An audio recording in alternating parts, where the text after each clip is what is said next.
Sigur se kemi votu herën e kalume. Po çu shpesheni fundin e kësaj historie, zotëri Hasani? Po në të vazhdon seriale. Sot, po pretet që nuk ka me pas në ndryshim, sërish, pasi që është diskutuar. Unë jam i Procesinë e njëjtë. seanca. Pavarësisht takimeve që kena pas për procesin e masakrës në burgun e të Bravës për përkujtim, si ditë shënume, prapë jemi njëjtë.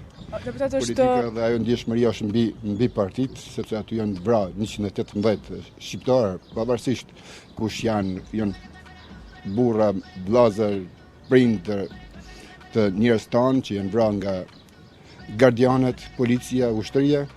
Ajo i ka kalu gjitha partit, prandaj ajo ka qenë një ndjenë më e madhe se sa një ndjenë e kuvendit për me çu dorën apo me ul dorën. Është për fol së fund me si i dëshiruar ndoshta për pozitën e kryeparlamentarit komandanti i UÇK-s Fatmir Limaj ka thënë që e ka dash këtë pozitë në takimin me kryeministrin Detyrë Kurti. Si shene, a është i duhur i Lima për këtë pozitë? Më ka shua shumë Albinin edhe nuk mund ta votoj Fatmirin, më bie keq. Faleminderit. Nëse jeni në transmetimende këtu nga Kuvendi i Republikës së Kosovës, ndoqët në një deklarim të deputetit Najt Hasani, deputeti i Partisë Demokratike të Kosovës, e pyetëm për zhvillimet e fundit sa i përket diskutimeve të tij që i ka pasur në seancën e kaluar me Albulena Haxhiun, pretendentën për kryeparlamentare të Kosovës. Megjithatë, Hasani e sqaroi tamam se çka ka qenë diskutimi me Albulena Haxhiun, po ashtu edhe me aktorë të tjerë të vetëvendosjes, që sipas tij kanë qenë gjithmonë në kuadër të diskutimeve për masakrën, organizimin për masakrën e Dubravës, shënimi për të cilën u mbajt dje.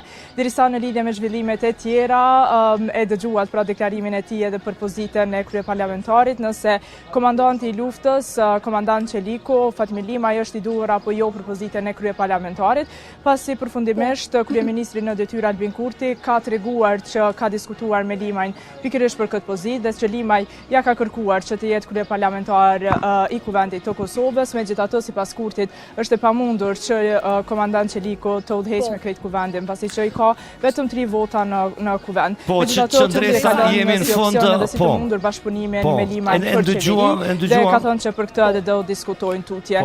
Qëndresa jemi në fund në Kuvendin e Kosovës, megjithatë pa nga ata janë deklaruar, pasi që kur po shtohen seancat, po zbehet dëshira e tyre për të deklaruar, edhe për të përsëritur themi kështu qëndrimet e tyre që nuk kanë lëkundur tash 20 seanca tentime për konstituimin e Kuvendit.